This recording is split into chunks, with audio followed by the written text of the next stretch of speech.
Hello everyone and welcome. This is the All 12 Signs video series for Mercury going retrograde in the signs of Capricorn and Sagittarius. I will be reading for Scorpio in this video.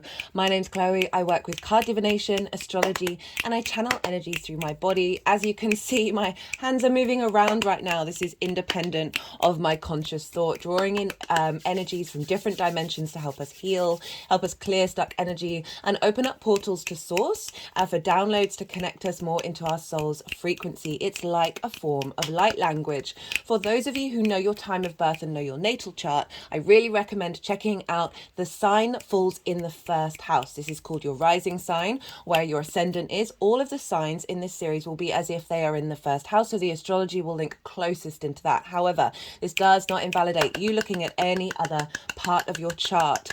Perhaps where your Mercury is, because this is a Mercury transit, so your Mercury is going to get activated.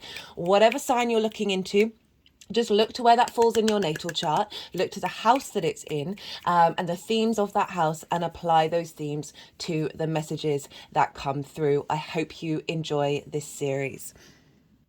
Scorpio rising. How you doing, Scorpio? For those of you tapping into the Scorpio energy and it doesn't fall in your first house, which is your rising sign, look to the house that it does fall in, look to the themes of that house and apply those themes to the messages that come through. It's as if the connotations of that Scorpio energy in your natal chart have now moved to the first house, celestial bodies, astrological points, and the themes of that house. So take what resonates, leave what doesn't, regardless of whether. So this is a bit of a complicated transit because Mercury is retrograding in two signs. It's starting off in Capricorn and then moving over to Sagittarius. I'm going to be breaking down all the stages of the retrograde cycle in different piles. And then I'll be talking about the astrology and then coming back round and bringing in the tarot to the astrology at the end. So Scorpio, regardless of whether it's your rising sign or not, this retrograde is starting off in the sign of Capricorn, which sextiles your Scorpio energy. A sextile is an aspect of Venus, right? This wants to bring creativity, value, appreciation, harmony. It's a soft aspect. So it's there's an ease, there's a free flowing, sort of, as I said, very creative. Very much a sense of that appreciation and sense of love showing up for the Capricorn part of the retrograde. It will then move into Sagittarius, which is next door to you, Scorpio. So as I said, regardless of whether this is your rising sign, these are the sorts of energies that are going to be showing up for that Scorpio part of your chart. And as Sagittarius is next door, and this is called inverted. This is when they don't traditionally have a major aspect connecting one another, right? But they are next door to one another. The way that I like to think about this energy is, imagine you're sitting next to somebody, but you're both looking forwards, right? So you don't have that clear line of sight, visual line of sight for direct communication, but you can sense that somebody's there. You can feel it on lots of energetic levels, lots of subtle senses. It's working through osmosis, the transference of energy back and forth between the signs of the houses. The signs next door to each other. And it's sort of, I always feel like this is happening more on the quantum level. It doesn't, just because they don't have a direct aspect connecting one another doesn't mean it doesn't have significance. It's just happening in a different way. It's sort of slowly seeping into your Scorpio energy from that Sagittarius side of the retrograde. Right, okay, so I am pulling cards for 4 piles and then a bonus card. The first pile is for the shadow phase. So when we have retrogrades, we have a planet that moves, so it begins the retrograde cycle at the degree it's going to finish the retrograde at. So this happened on the 25th of November, and this is when Mercury started going over the degrees that it was then going to retrograde over. The second phase of the cycle is when it stops and goes and stations retrograde and goes backwards. Looks like it's going backwards in the sky from Earth's point of view. And so that's how it's affecting us. It's going to stop and station direct. So this is the third go. And so it's going direct, but it's still going over those same degrees. The fourth pile, I'm kind of skipping all over the place. There's a lot going on.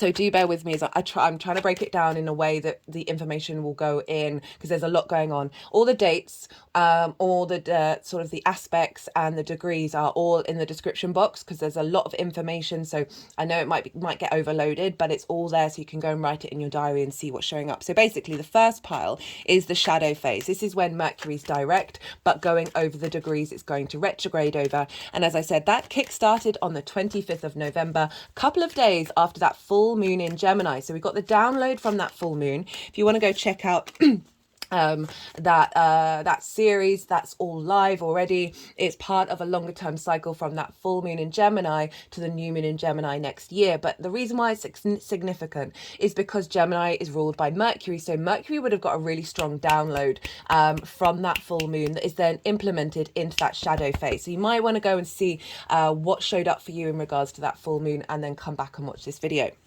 So 25th of November, around this time, something may have cropped up that is linked into what you're going to be working over on during the retrograde phase. So often the shadow phase can be louder than the retrograde itself, because this is when things come out of the shadows and go boo, right? This is when things are unearthed from our unconscious or from areas of our lives that we weren't expecting, that then as I said, we then work on in the retrograde phase.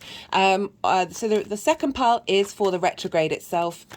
And this is from the 13th of December to the 1st or the 2nd of January, depending on where you live. So this is when Mercury is stationing retrograde, it's slowing down, and then it looks like it's going backwards in the sky. And so this is a time of revisiting, renewing, revising, regenerating, a redoing, right? A lot of re's. Think of a re word and add it to the retrograde cycle. So this is when we're going back over the same degrees. So when planets are just going direct, we can often storm ahead, and we can miss some important details. Retrogrades are a really great time, especially Mercury retrograde, of like going over a project, because you're finding out the smaller details, you're getting into the weeds of it, you're getting into the depths of something, you're refining it, because you're going over the same territory. When we go over the same territory, we're already kind of comfortable about what we understand. And then that sort of opens up some space for us to navigate something and bringing depth to something, rather than like a simplistic, straightforward movement, right? It's also redirecting. The universe can often redirect us, as we may have wanted to go in a certain direction. The universe is going, hey, no, actually, if we do this, then it's going to higher your vibrational level in a different way, right? That you may have missed out on if we were just going straight ahead, direct motion all the time. And so the retrograde, we've already gone over this territory, so we're adding depth to it. We're really, so imagine revising for an exam when you've already done the work already, so you have a familiarity with it, and this is when you can sort of really reinforce. There's another re word. Now, this retrograde phase starts 8 hours after the new moon in Sagittarius. Now, even though Mercury is in Capricorn at this time, it will be retrograding in Sagittarius as well. So this new moon is planting seeds that is then going to be sort of involved in this retrograde cycle, right? So even though we're planting seeds at this time, and I'm going to be doing a separate series on that, so do go check that out or follow this one, that we may want to hold space for the fact that the Mercury is going to be retrograding in this sign, that whatever seeds we plant, maybe not necessarily putting limitations around that, and in our manifestation in the seeds that we plant, acknowledge that we will be learning and growing with this retrograde, right? That's going to really reinforce that new beginning that we're having in Sagittarius. One of the there's a couple of major aspects that Mercury is making on the day of the retrograde station. So the reason why I'm talking about this is because sorry, I've just realized I've kind of skipped. Oh, have I skipped? But is because when the planet stations exactly, either retrograde or direct, this has the energetic blueprint of how the planets are talking to it at the time that then influence what that part of the cycle is. So that second pile is that retrograde, and it's making positive aspects to Jupiter, Venus and Saturn. It's making a trine to Jupiter over in Taurus, providing wisdom and elevation, and this sense of expansion with this retrograde. very soft, easy aspect. It's sextiling Venus, so creative ways of looking at what we value and what we love in this retrograde, as well as sextiling Saturn. And so these are two of the benefics, and the two bigger outer visible planets are playing a role here. So these are long-term. This is a long-term retrograde cycle. Because we've got those longer term planets involved, it's impacting us in the long term, and also bringing Venus in, so it's bringing in a state of harmony. Now, not only that, but this is the final Mercury retrograde in the sign of Capricorn, with Pluto being there. So there's a lot of karmic clearing coming out with this retrograde. And with the retrograde phase itself, this is often, and the shadow phase as well. This can be when we might just want to check if you're sending an important email or a letter or whatever it is, an element of communication. You just might want to do a follow-up. You might want to save what it is that you've sent in order to, if it goes missing, to then resend it. As I was saying, with retrogrades, can be a really great time to do projects, but not necessarily sign contracts. I know this is a very stereotypical thing, because the retrograde itself means that you might go revisit and go over the contract, and then find that there's a clause in there that actually doesn't work for you, and you want to amend that. The retrograde is a really great time of doing that. If you sign do what's right for your intuition. You know best. We are all individual beings, and the whole point of us is cultivating our personal power, our personal life force, and our intuition, and not necessarily blindly do what people are telling you. So go with your intuition, but it might be, if you're signing a contract during a retrograde, that something you may miss, something in the contract that later on might blow up in your face a little bit. As I said, do what is right for you. So again, that retrograde, miscommunications, electronics going funny. I remember the Taurus retrograde, which I have in my 10th house. Lots of things were going wrong with all my equipment, right? And the phone that I do the recording on, I was just really playing up and kept cutting the videos halfway through, and it was without me realizing it was a lot. So those sorts of things may show up. Also, people may come back from the past. This can be, it doesn't have to be romantic. It can be work related, friendship, absolutely anything. This can be soul tribe members coming back and just giving you a little nudge and helping you, remind you of something about yourself. That can be a thing. These don't necessarily have to be people that stay in your life, but they're, whatever it is that they're coming back into your life for, just be in observation of what it is that they're trying to tell you, because you might want to revise something. It might be a past relationship or friendship where that person didn't necessarily respect or value you, and it's highlighting the work that you've done since then. You don't necessarily have to engage, you don't need to, but it would just kind of be a little reminder of the journey that you've been on. Okay, the third pile is from the 1st or 2nd of January, depending on where you live. This is when Mercury is going direct. So that's the third pile. I realized that I'll break down the astrology again when I get to talk about Scorpio rising. I just realized that it's just because there's words. Sorry. Yesterday, Mercury went into Capricorn, and the videos that I recorded yesterday, it was they're good, but I could just tell. Oh, okay, this is Mercury playing. Basically blame everything on Mercury retrograde. But right, so the direct motion is from the 2nd of January. This is when we're going back over those degrees for the final time. This is when we really start to figure out whatever problems may have been showing up, and be able to put things into action moving forward that are propelling us into this new vibrational frequency. The fourth part is the post-retrograde cycle journey. So I often find with retrogrades, with all the planets, it doesn't tend to be until the planet goes beyond the degree it started retrograding at, because it's then entering a new cycle. So this is when things start to get ramped up, when more action might start to be revealed with the delays or the frustrations or the roadblocks you may have had with the Mercury retrograde itself. So that's the fourth pile. And then the bonus card is going to be a card for the Cazimi. This is with the Sun and Mercury. This is happening on the day of the winter solstice on the 22nd. And this is when the Sun conjuncts Mercury. And this is when when Mercury gets some downloads at the midpoint of the retrograde, and moves from being the evening star, which is more about looking to the past, revisiting, very sort of retrograde yin energy of cultivating, of nurturing, of bringing depth to something, to being a morning star, which is looking more to the future, and more action orientated. So we're getting downloads from the sun. There's then switching Mercury into looking to the past to now looking with everything that you've learned, looking to the future and having more momentum and more action taking place from that midpoint of the retrograde. Yes, it's still the retrograde, but we're now focused a bit more on the future.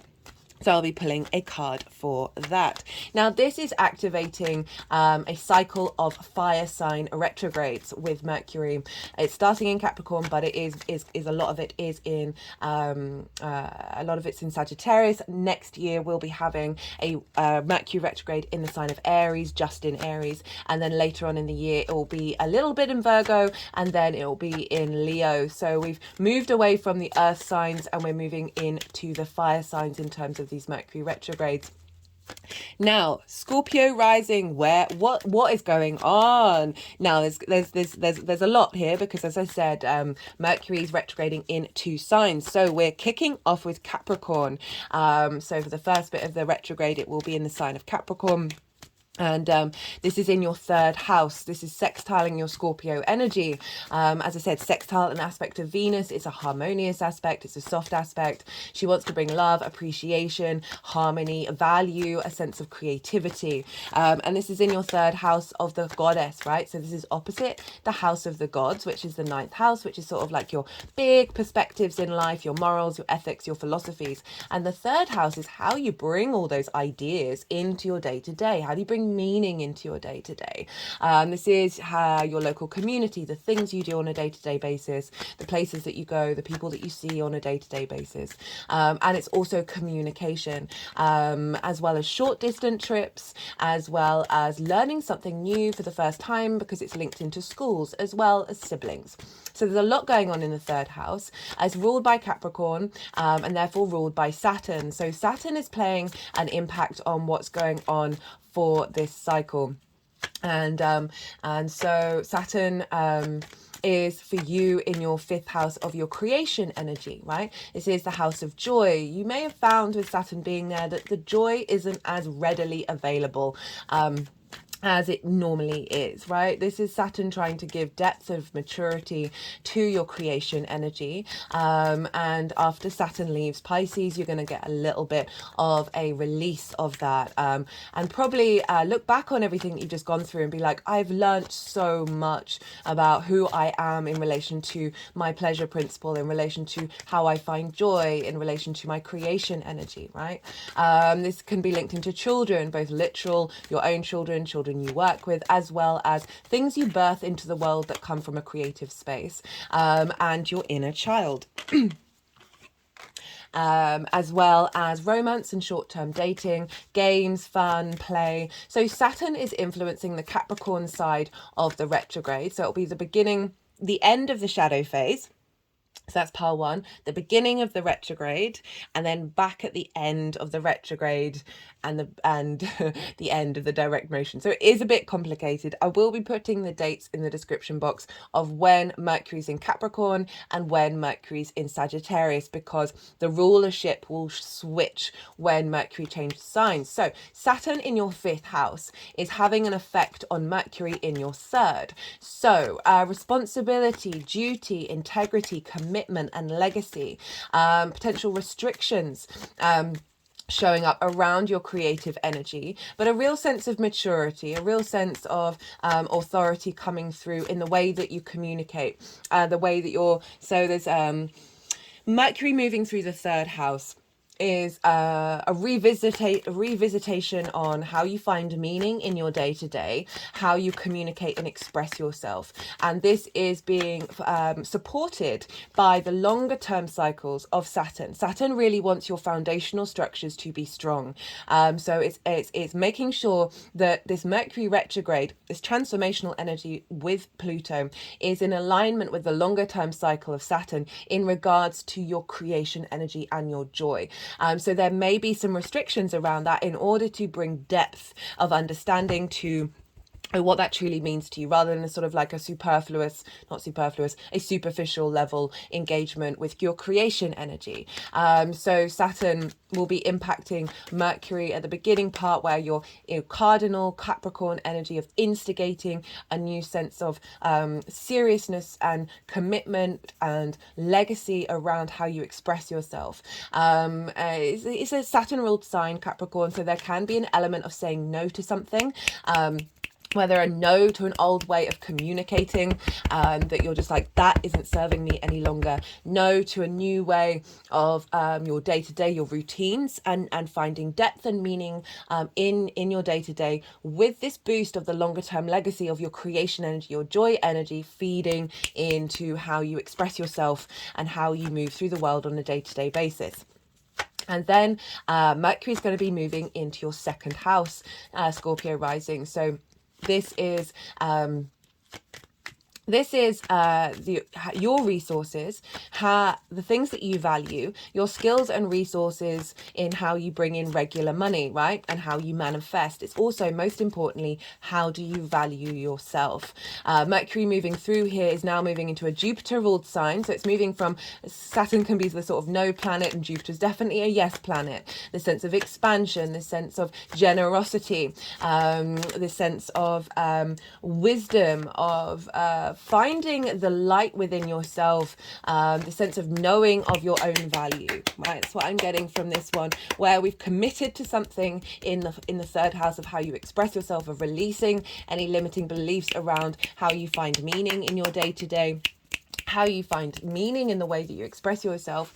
And then moving into your second house of value, of reinforcing, clearing out any distortions around a sense of value, right? Any distortions around how you manifest in the world. And with that commitment of being able to express yourself on a day-to-day basis, right? That's reinforcing, like finding a new narrative in how you build up your manifestation energy, how you build up your resources and your skills to how you manifest and bring money into your life. But I always like to focus mostly on how do you value yourself. So often, we can have a very distorted understanding of who we are and what we have to offer. And with this retrograde, that is getting a revamp. And Jupiter, so we want to look to where Jupiter is, because Jupiter's impacting what's going on with Mercury in the sign of Sagittarius. And Jupiter is over in your seventh house of the other, right? One-to-one relationships, intimate relationships, be that business partners, one-to-one clients, one-to-one intimate friends, and longer-term committed romantic relationships. So this is Jupiter's expanding there, but has been retrograde for a little while. So you may have felt some restriction around your confidence and your generosity and your engagement with the other, right? On a one-to-one basis, there may have been some limitations around that with the retrograde phase of Jupiter, of that expansion, of that generosity. Jupiter is going direct on the 31st of December. So there's going to be a real shift of energy collectively in how you are perceived in one-to-one relationships, how the relationships are giving back to you as well. And that is all feeding into your sense of value. So you may have found some restrictions around relationship dynamics that have caused you to go inward. Jupiter retrograde means you're questioning, you're really revising, you're going inward for your own wisdom. So you may have really been noticing that restriction. And then going inward and figuring out, okay, what does these relationships mean to me? How do I want to be in them? How am I being affected by them as well? And so this Jupiterian energy there is then feeding into Mercury in the sign of Sagittarius of your value. So this this retrograde of Mercury helping reassess your sense of value within yourself is being fed by any dynamics that may be showing up, that may be popping up, of being like, okay, this isn't quite working. How do I want to respond to that? Is this actually going to affect how I value myself? There may be situations show up that may have be situations that in the past may have caused you to lose a sense of self-worth. But I'm really feeling with this transit is that with the depth of the Jupiter retrograde and the Gemini and the Mercury retrograde, that you're really reinforcing new vibrational frequencies that are going to catapult, because when Mercury goes direct, Jupiter is direct. So any restrictions around that in your 7th house are getting activated with that direct motion. So those are the sort of themes that are showing up. There can be, because we've got Saturn and Jupiter in houses that can be linked into sort of romance, right? There may be situations that show up that you need to revise and revisit, that are all tied in with your sense of worth, right? So the 5th house where Saturn is, can be linked into the inner child, and any and also any romantic, you may have restrictions around romantic relationships, or they may be taking more authority, and you're just feeling a little bit isolated from that. That all of this with this Mercury retrograde, combined with the fact this is the last one with Pluto, is transforming your ability to communicate in those relationships and not settle for frequencies that don't serve you. And that can mean a various number of things. That can mean a releasing of certain relationships. That can mean having conversations with relationships that you have, that you're like, if these are the things that I need, and what engaging in like open conversation with that, and those relationships frequencies then raising up, or those some falling away when you've had that open conversation. Or it can also be not necessarily, it all depends on the relationship and how close it is to you, because obviously this doesn't necessarily apply for dynamics that are a big part of your life. But if there are some situations where it's like in the past you may have been quite sensitive about someone's behavior, that it diminishes your sense of self-worth, that now no longer you're not bothered by those things anymore. So you can still have those people in your life, but you're not necessarily attaching a deeper meaning and your sense of value to those other people, right? Because sometimes we can have people in our lives who tick certain boxes, and we have a good time, but there are other things that you're like, well, you don't need that person to evolve or grow, because the relationship isn't, it's not that it's not significant, I'm not trying to diminish, but sometimes we have like acquaintances and casual friends, where, it's a fun time every now and again, but maybe they would have said something in the past that you might have actually been really hurt by, and now you're just like, you can just only see, you're only taking what's working for you, you're not holding on to that which isn't. So they're just tapping over the heart chakra. So an energetic release. And now they're moving up to the throat and the back of the throat, front of the throat, back again, front, staying on the front.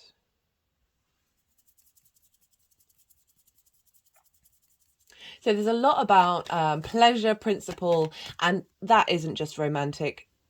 Finding the ability to find pleasure in the smallest of things in everyday moments is part of the human journey, I find. I think we get it a bit twisted when we focus mostly on intimate relationships, when that's sort of blocking off like being able to find such a great deal of pleasure in absolutely anything, right? It's so your pleasure principle, your creation energy, and your one-to-one relationships and how that's showing up is really getting any sort of holding on to trauma responses and limiting beliefs around those things. Mercury retrograde is helping you understand what they are, communication, being able to express where they aren't being met with yourself or with others, and then really deepening your understanding of how you value yourself. That is then liberating and setting some relationships perhaps falling away, and then raising up the frequency of how you are with those relationships, and they will get matched. Especially when Jupiter goes direct, I feel like that's going to be a big shift. Okay, right, let's talk a little bit about some of the astrology. I do appreciate I have gone all around the houses. So, on the retrograde, as I said, already talked about that one. That was 8 hours after the new moon. A lovely trine from Jupiter. So, Mercury getting wisdom and elevation and expansion in terms of your 7th house, feeding into your 3rd house of communication. So, if you've had any blocks around being able to communicate in the way that you would like to, this retrograde is going to help revisit that and go over it and refine your ability to express yourself on a one-to-one basis.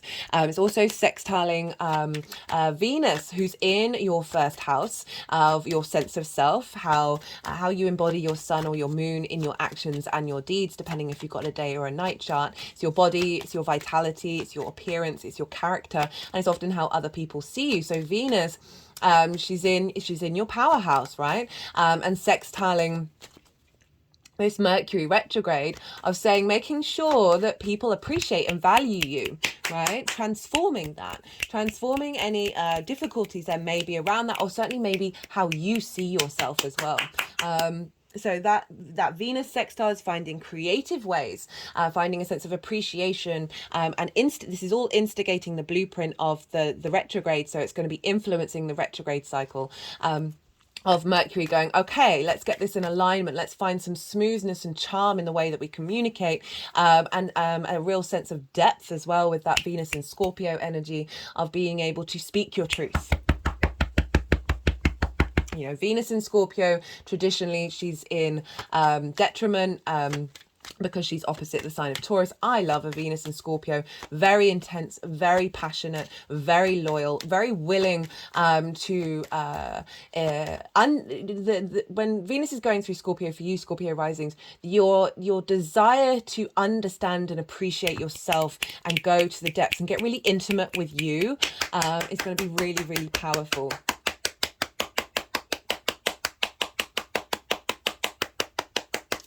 And we also have the sextile with Saturn. So again, that getting very creative with your 5th house, and finding a sense of appreciation with your creation energy and the way that you express it. So you're going to be going over it. You're going to be revisiting any difficulties that you may have around this, and really use this as an opportunity to figure out how you want to elevate the way that you communicate. How do you want to elevate how you bring meaning into your day to day? And you'll be able to have the time to sort of work through it. This isn't about rushing. This is about bringing depth, and revitalizing and regenerating these areas of your life. Then the direct motion. So this is on the 1st or 2nd of January, depending on where you live. So it'll be quite late in the day, in the evening on the 1st for most people. For those of you in more in America, everyone else is going to be the 2nd. And so if you want to set in New Year's intentions, I recommend doing it when Mercury goes direct. And so I'll put the time actually for that, because that might be useful for some people. If you're not doing New Year's resolutions at the winter solstice, which is also a wonderful time to do it, but if you want to do it over the new year, I think, when Mercury's direct would be a really great time, because Mercury's going to be conjunct Mars. And this is in the sign of your values, right? How do you appreciate yourself, your skills and your resources in order to manifest in the world? So doing New Year's resolutions around that are linked into you being able to understand your own value, right? And not letting that get diminished by any previous traumas. Maybe doing a nice little ritual around releasing traumas around your creation energy, your pleasure principle, intimate relationships, and any that may have hurt you in the past, and really allowing space for that node to not touch you in the same way. Because conjunct Mars is very good at getting up and doing things. It's motivation, it's drive, it's willpower, very independent energy. So really being able to also, Mars is linked into severing and cutting. So this is a good time of bringing in that energy of Mars, of saying, I want to release this energy and transform it into new energy. Mercury is also making positive aspects to the South and North node. You have the South node in Libra, so a releasing of trauma responses in your hidden house. If you've not seen the North-South node transit series that I've done for Aries and Libra, it's in its own playlist. It's really accessible on the channel. That's combining a longer term cycle, that whole 18-month cycle themes for each sign. So if you want a more in-depth understanding of what the nodes are doing, what the eclipse season is doing for you, go check it out, especially because Aries is ruled by Mars, and Mars rules your first house, which is quite an important house. So Mercury's making a sextile to the South node, releasing old habits, releasing old limiting beliefs, refining the magic that you have within you and bringing balance into your life, getting creative and finding new ways of navigating that, as well as making a trine to the North node, over in your sixth house of work, health and routine. So where are you headed? What are you expanding in terms of your work and how you embody your work?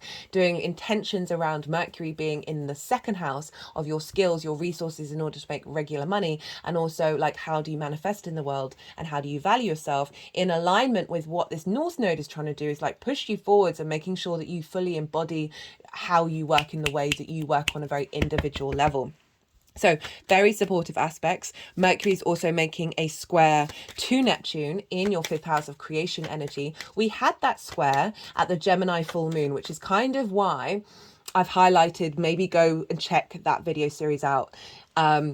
Because that Neptune square felt very powerful with Mercury. Neptune in your fifth is clearing away delusions and bringing in a higher vibrational frequency from source energy, a new reality into Mercury, the sense of knowing, the sense of expansion of how you value yourself based on your pleasure principle, based on your ability to create as well. So, and it's a square, so it's big manifestation of bringing in your alignment with other dimensions and other frequencies, into your sense of value. You are a multi-dimensional, multifaceted being, and the more that we tap into that, the more we are able to expand and not be so the 3D is a wonderful space, obviously. Those are regulars, you know, we're here to integrate that and find value and appreciation and love of that. But I find that the more that you sort of understand that this is the universe is the energy is very complex, it's very nuanced, and when we tap into Neptune, it helps us be able to comprehend that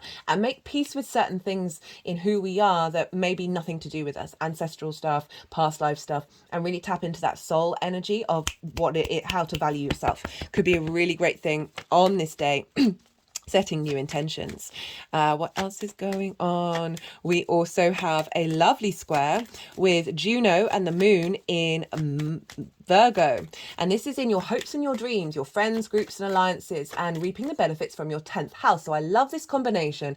We've got the trine with Jupiter. The trine with the North node in how you work to Mercury in the skills that you have in order to work. And a lovely square with Juno, which represents commitment, and the moon, where your needs being met in terms of reaping the benefits from your 10th house. So this is your career, your life purpose of really, and your hopes and your dreams of really manifesting a level of commitment in your intuition, in your emotional body, perhaps releasing emotions in your emotional body that have been blocking your ability to find flow, Virgo, in your hopes and your dreams, and really transforming that and committing to that. I love the Juno aspect because it's about commitment for the next year. Ooh, and as I said, Jupiter is now direct, so everything's kicking off with momentum moving forwards for the beginning of this year.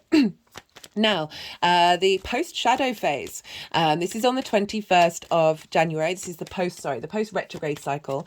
And again, we've got a conjunction with Mars in the sign of Capricorn. Mars, it loves being in Capricorn. It's its favorite sign to be in. It really is able to commit and get things done that are for long-term legacy, right? Capricorn is the collective earth sign. So it's about the longer-term plan, right? And Mars is very good at doing the due diligence, getting the work done in the sign of Capricorn. You're going to be really facilitated there. Of what I like about this is now activating through not only Mercury, how we think and how we communicate and find flow in our life, but Mars, of how do we then take action with everything that Mercury retrograde represented.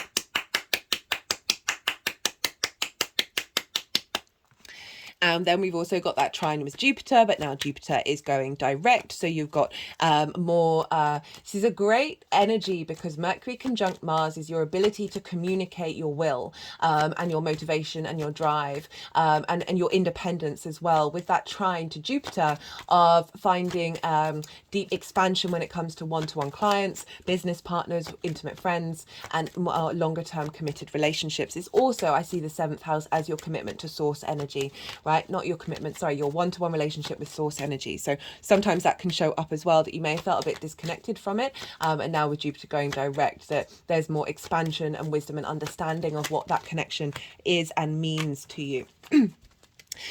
We also have the sextile to Saturn.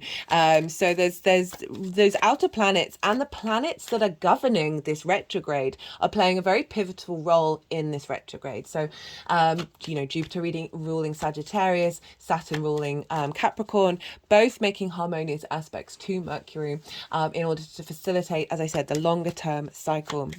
And we have the similar framework of the sextile to Saturn and the trine to Jupiter on the cazimi. So this is happening at the midpoint of the retrograde. This is when Mercury moves from being the evening star to the morning star. And so we're able to look forward. This is when we get a big download. This is another great day of setting intentions. I see the winter solstice as the new moon of the year. For me personally, that's how I work with it.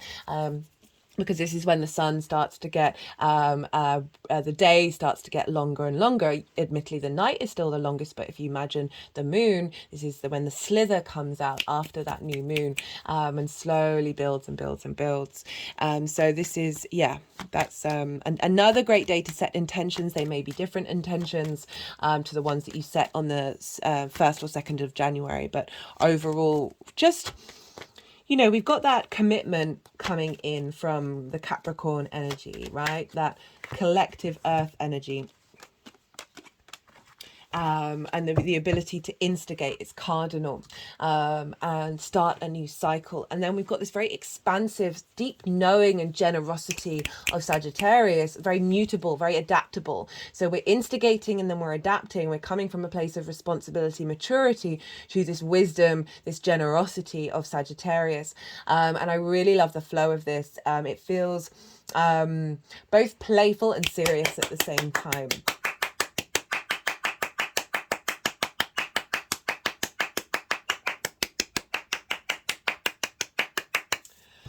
Well, I mean, all the cards came out just at the right time. Goodness me, we're at 40 minutes already and haven't even got onto the tarot. It's a long transit, guys. It's pretty, and as I said, last transit with Mercury in Capricorn with Pluto, so it's kind of a big deal. We've got this release point with Pluto. Even though it's not making any exact aspects with Mercury, it's still going to be in the same sign when it's in the same sign of Capricorn. Right, so for the only thing I'll say now in terms of the astrology, look to where your Mercury is in your chart. Wherever your Mercury is, and the themes of that house are going to get activated with this retrograde.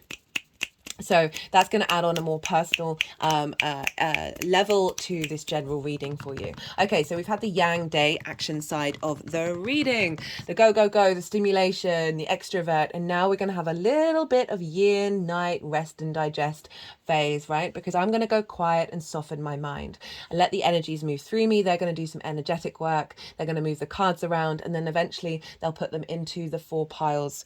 Wait, 1, 2, 3, 4, actually 5, because we've got the Kazemi card. If that has come out, it may still be in there, into the 5 piles, and then I'll come back round and I'll bring in the tarot with the astrology. I call you to soften your mind as well. You've just had loads of information. I think I might actually just write out a little bit for each of the sign in the description box, because it's a lot. I really appreciate that it's a lot, because we've got this dual nature of the retrograde. Just soften your mind. Don't try and overforce it. Let all that information settle in your unconscious mind, and then see what intuitive hits come up for you in regards to your own experience so far with this retrograde. Remember, on the 25th of November is when Mercury went into shadow, so that's when we're already in it, guys.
This is a rose quartz, by the way.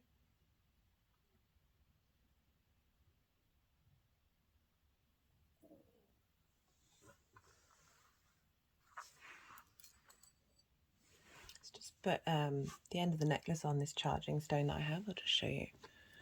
It's quite a powerful stone. It's created because water has eroded it over thousands of years, and you get the energy of that water movement flowing, charging.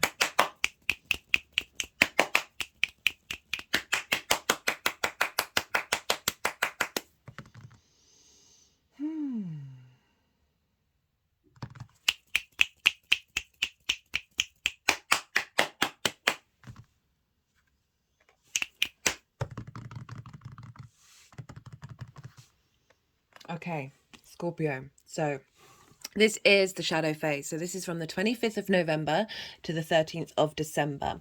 And this is when things may show up from the shadows, from your unconscious space, that are going to be worked on over the retrograde. And often we can do a lot of good work during the shadow phase, unconsciously. Excuse me. Sorry about that cough there. It seems every time I do a Mercury transit series, my throat chakra starts playing up. So we have the Four of Cups and the Seven of Pentacles.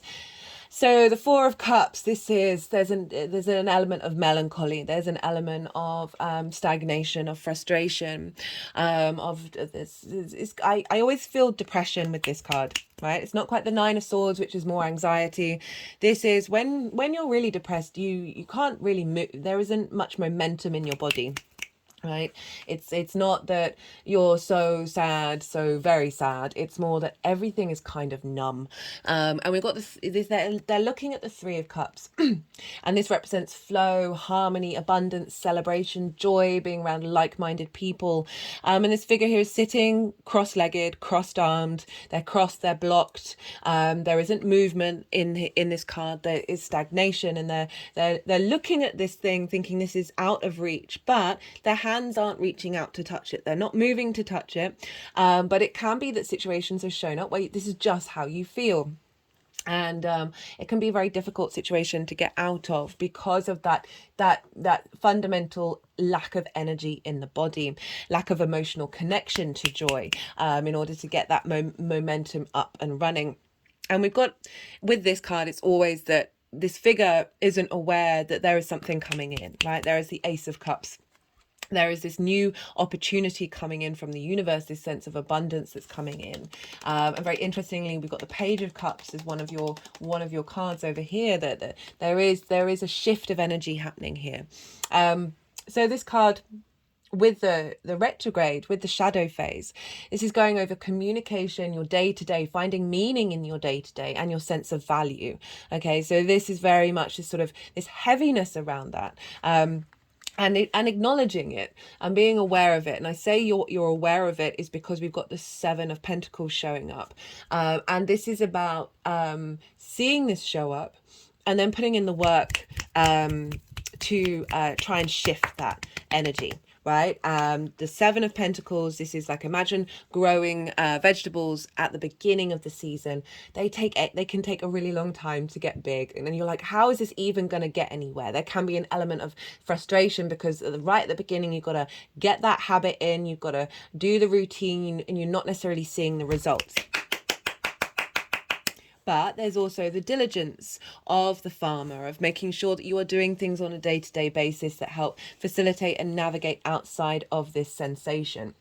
right? Because this can take a long time to integrate and work through, and it does take daily practice, right? Meditation, mindfulness, gratitude, a little bit of movement. Shaking is a really great shamanic practice of clearing stagnant energy, because you might not have the energy to do exercise. That might be a sense of a heaviness that's coming up that just doing little tiny things, breathwork practices, eating well can be a really good thing. We've got the vegetables here, you see here, that are growing, of like making sure that you are ingesting good food, good nutrients, in order to give yourself an energetic boost.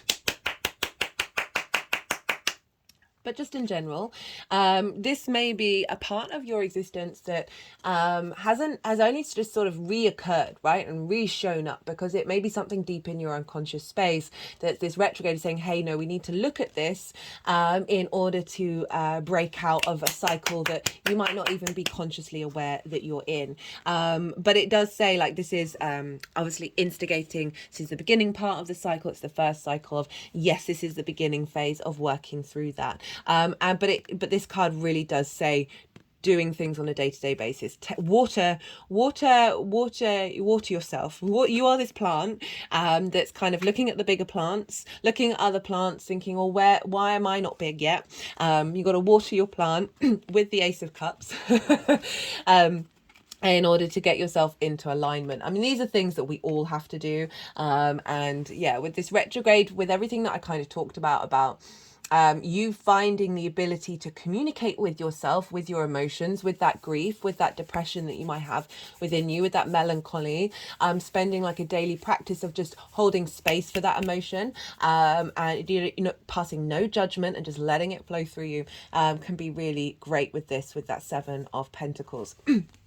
How is this energy for the retrograde itself? Well, this is quite a transformative spread. I have to say Sagittarius was also very similar in nature, that there are things coming up with this retrograde. Remember, it's the final one with Pluto. Pluto is about intensity, transformation. This is like really getting into the depths of something of transforming and letting go and shifting something really big and really major.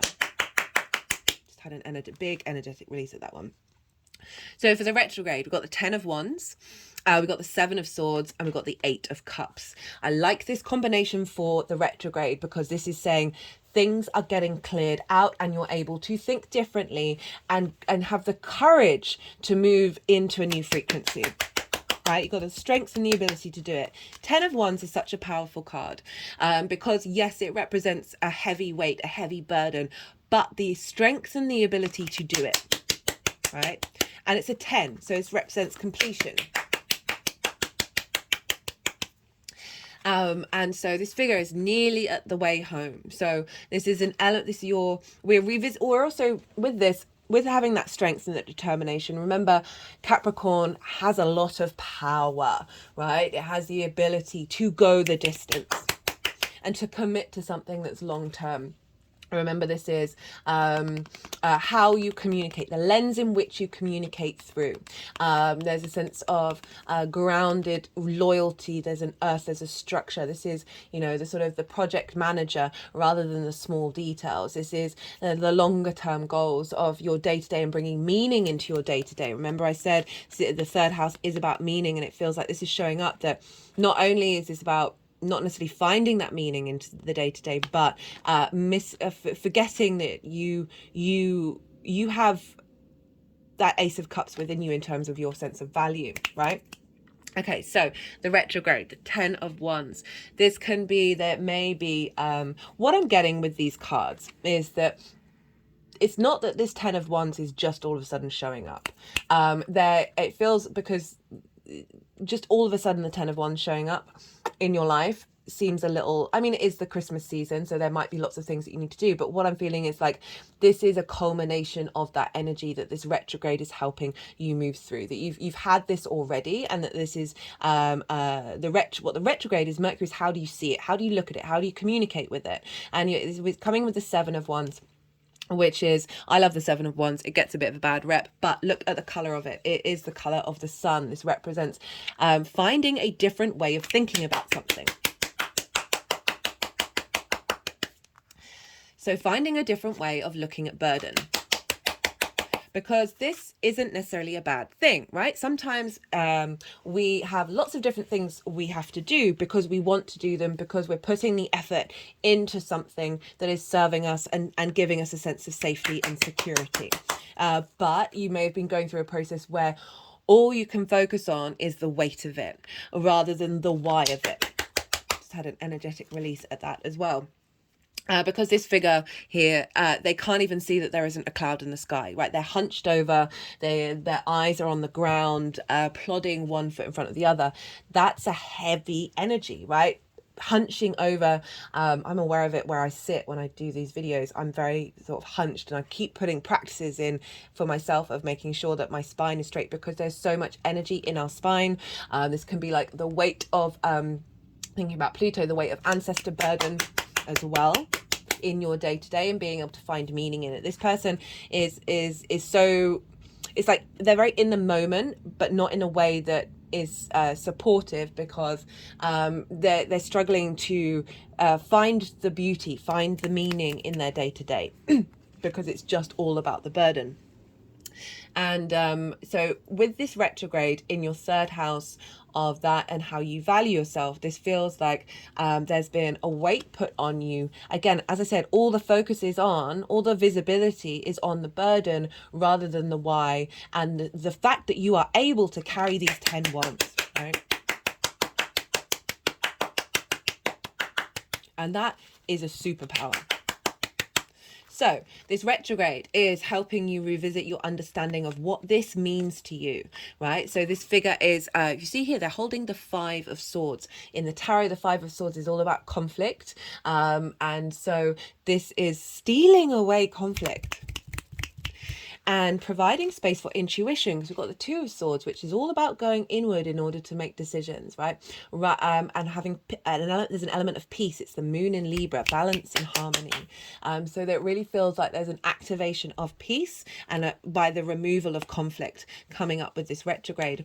And we've got it with the 8 of Cups crowning it. So this is an acknowledgement. So this retrograde of going back over things is crowned by the fact, by the end of the retrograde, you realize that there are certain habits and certain limiting beliefs and trauma responses that feel very familiar to you. So the cups are full, they're upright, they represent comfort.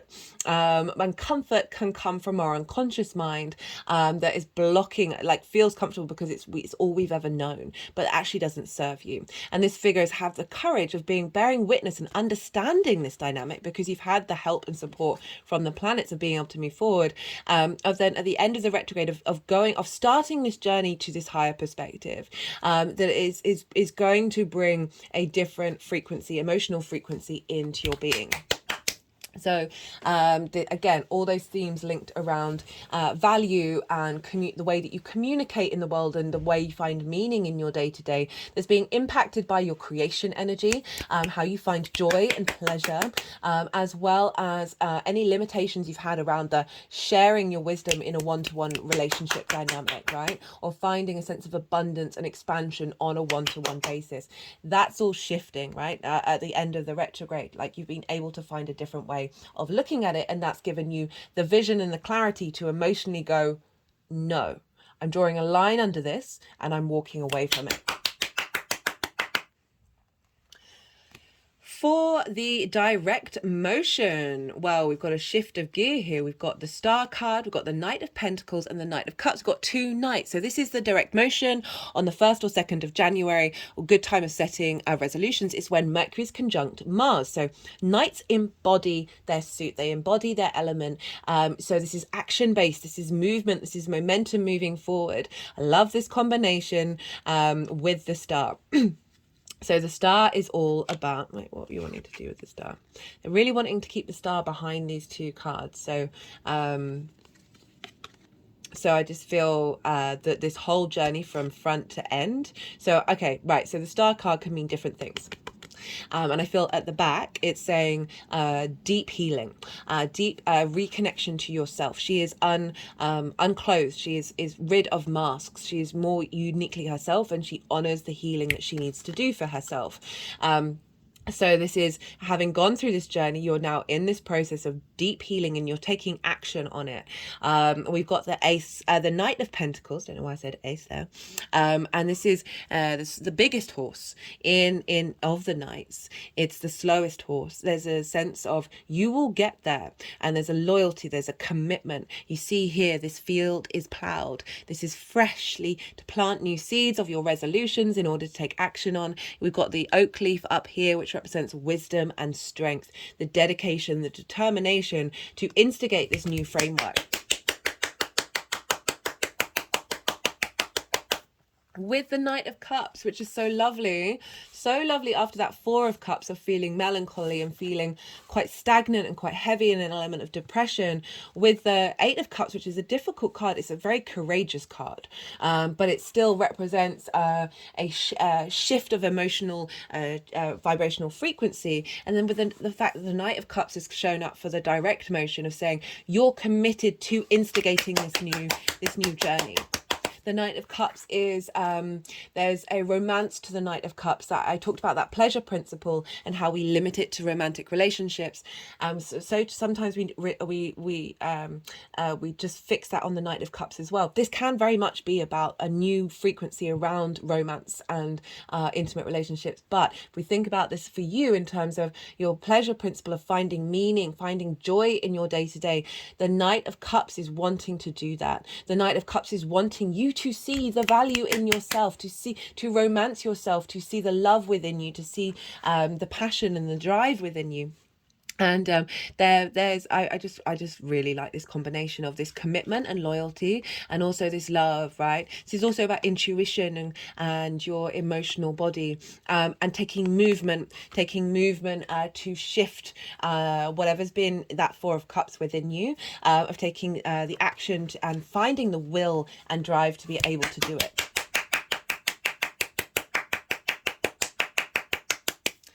Then post retrograde cycle. Love this combination of cards. So this is after the retrograde cycle. This is when things really start to manifest. This is on the 21st of January. We've got the Hermit, we've got the Ace of Wands. I love the Hermit with everything that you've just been through, because the Hermit is confident and comfortable going and being itself, right? It's gone off to the mountains. It's on the higher perspective. It doesn't necessarily need the validation from society, right? It knows the truth and wisdom it has within it. And then just put it over my heart chakra. And so if we think about what we were talking about with that 7th house of one-to-one relationships and the 5th house of finding joy, and perhaps your inner child resorting to trigger responses around pleasure, around joy, around creativity that may have been limiting you from through distortions of society, distortions of certain ideas of yourself. The Hermit doesn't care.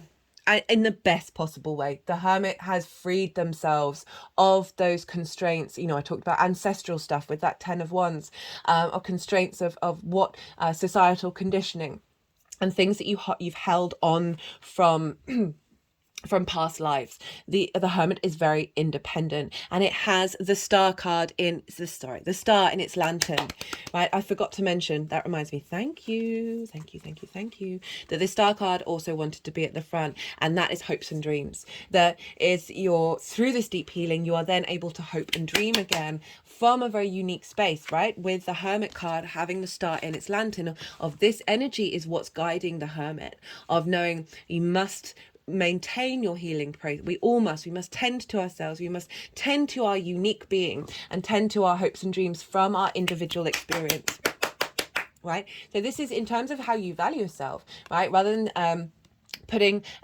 weight on other people, our society, or expectations of how you value yourself. This is really independent energy within that. This is also you being able to communicate your wisdom.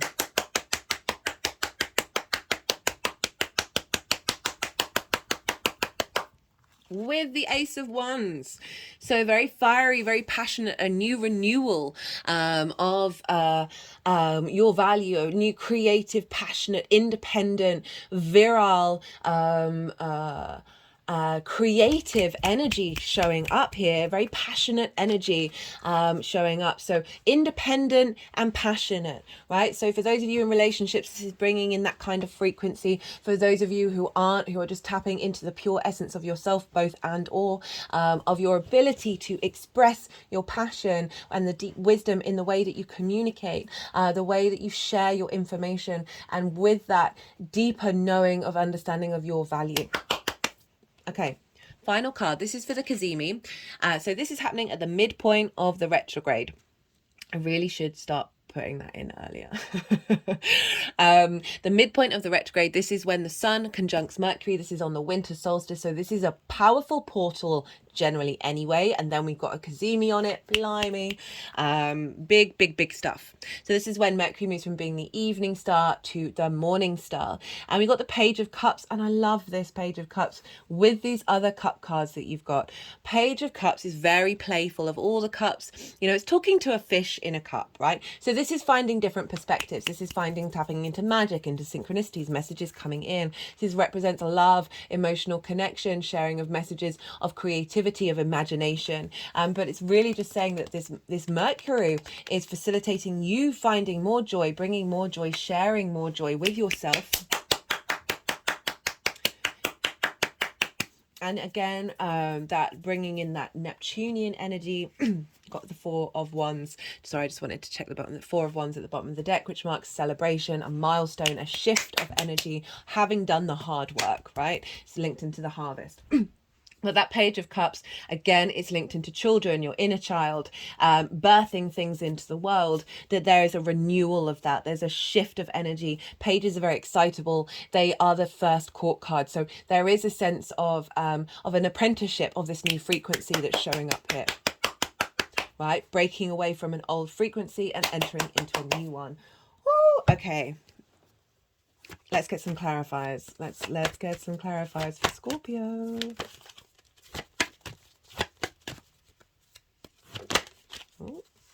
We've got Tower, Alarm, Storms, Electrical Impulses, Lightning.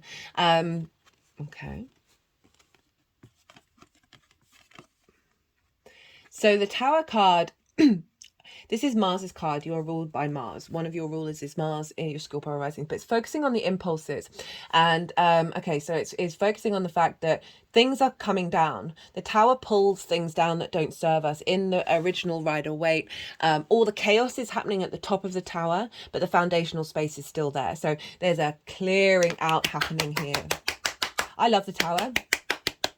Of all the tarot cards, the Five of Swords is the one that I'm like, oh, Tower card, love it, right? Tower card comes and breaks things down that you may not have been able to do, right? And really be able to, okay, it's focusing on the androgyny card here.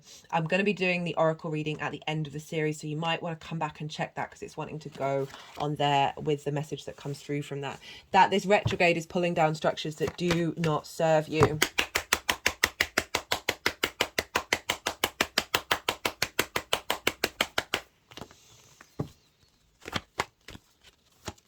Oh, we've got the Sun. Shut up.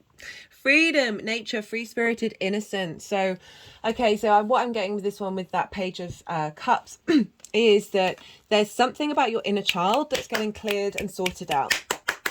Right, Saturn moving through the 5th, it really does help with inner child work. Right, and strengthening your foundations in order for the sun to come out, right? This feeling of vibrancy, rather than that heaviness. That heaviness in that Four of Cups is really loud. And yeah, I love it. Oh, got compassion. Okay, so what I'm feeling with that is compassion for yourself, for the journey that you're on. Right, so often when we're in that space, we can get really annoyed at ourselves for being in that space. I speak from experience. For most of my life, I've had a heavy depressive energy. The moon in my chart is square Saturn. So it's a very traditional interpretation of that. And it can, couldn't make it up. New beginnings, new beginnings.